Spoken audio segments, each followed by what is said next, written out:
这是鳝鱼对吗？对，这是我们台湾的黄鳝。黄鳝。好，那我们这道菜我们要经过什么步骤呢？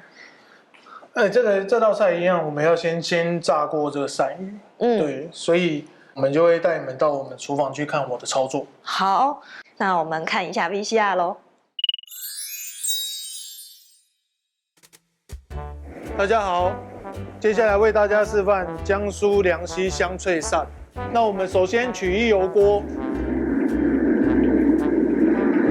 我们首先把油温拉到160至180度。我们等一下要先来炸鳝鱼。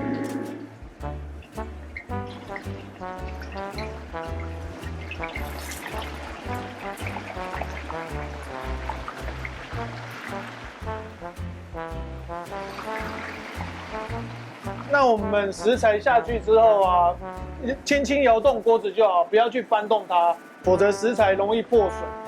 那摇动就只是避免它粘黏会烧焦。那我们趁它在油炸的时间，我们先把所有的调味料混合在一起，等一下要煮的时候就不会手忙脚乱。首先13香、白胡椒粉、香醋、酱油、米酒、水，还有糖。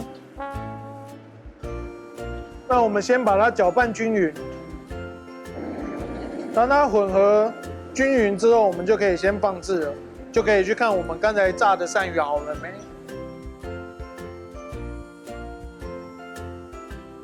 那我们就是用我们的工具，看你是用炒瓢或者锅铲，去轻轻的触碰它，看它是否呈现酥脆的状态。如果还没的话，就是继续的炸至它酥脆这样。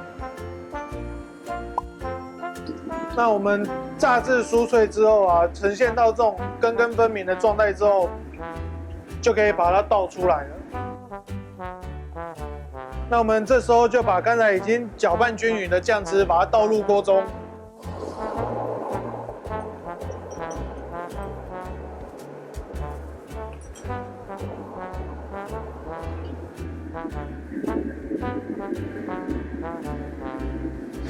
把它加热至为浓稠状。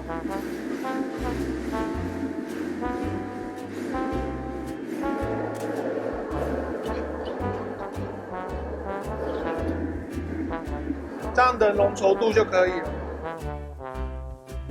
再来就把刚才炸好的鳝鱼加进去翻滚。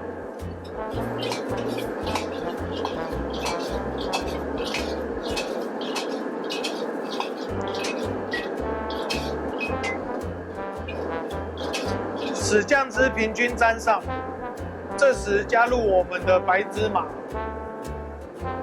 再翻炒个2下，就可以盛盘了。那一样，我们把它摆设漂亮一点，增进我们的食欲。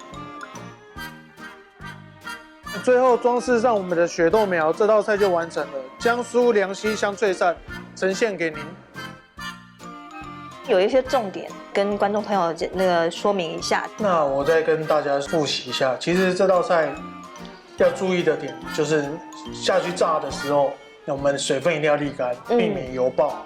那第二件事情就是我们鳝鱼下去之后啊，不要急着去翻动它，因为你去翻动它，它还没有成型，外表还没成壳状的时候，它其实你一直翻动，它就会碎掉，因为它毕竟还是像鱼肉一样是很细致的。